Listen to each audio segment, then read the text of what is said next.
Hi folks, welcome to Langmore Winery, where every vineyard has a story.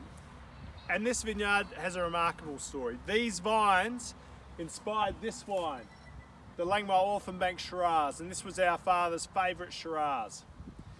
So how did it inspire it, and how does it come up with a name called Orphan Bank, you would say? Well, one, the vineyard is planted on the banks of the Para River, and two, this vineyard was an orphan. So if we go back in time, a lot of the very old vineyards planted around the Barossa were often planted behind the houses of the original villages throughout the region. And Langmore, being the second oldest village, you can imagine there was a lot of old vineyards. In fact, the first two wineries that were established around the Langmore village was Arawara Wines by the Petrus family, and then there was the Hoffman's Wines, both established, as I said, in 1847. So vineyards and viticulture was well and truly alive. For us, when you think about these old amazing vines, it's like living history. So when we were told that this vineyard was about to be bulldozed for housing, we couldn't have it. So what were we going to do? So in the end, we came up with a crazy plan, and with the help of Carl Lindner, literally bought a tree removal machine. We went in and we dug up each vine and moved the whole vineyard a kilometre down the road and replanted them here in 2006.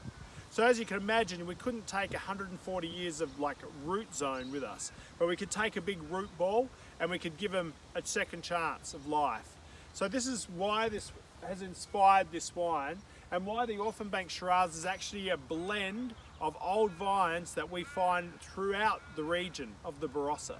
It's all about inspiring why they should keep old vines, and why we would do something as crazy as to pull up a whole vineyard or save a vineyard from destruction and move it right here at the Langmore Winery site.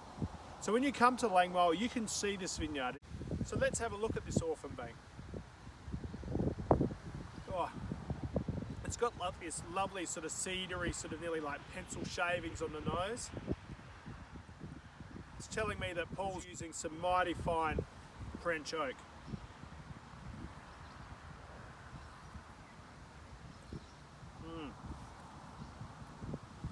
It's generous, it's rich, it's still got these lovely velvety tannins, and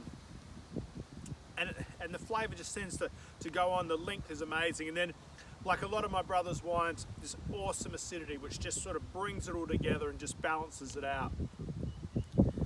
The Orphan Bank Shiraz, it's not just the Shiraz, it's a crazy idea of saving living history. Cheers.